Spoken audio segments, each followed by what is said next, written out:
তোমার হিন্দু মেয়ে পছন্দ হয়েছে, ঠিক আছে। তোমার ইয়াহুদি পছন্দ হয়েছে, হ্যাঁ ঠিক আছে। এখানে অন্য কি? তোমার যেটা ভাল লাগে এটা, তোমার যেটা মন চায় এটা, তোমার পছন্দই তোমার জীবন।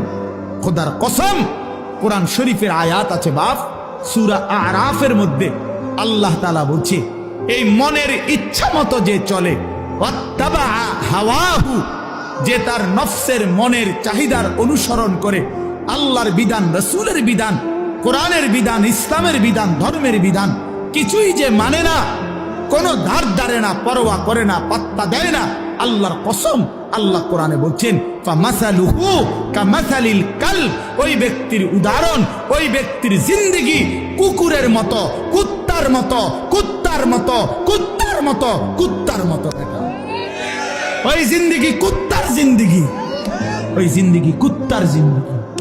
আমি বললাম কোরআনের আয়াত এটা।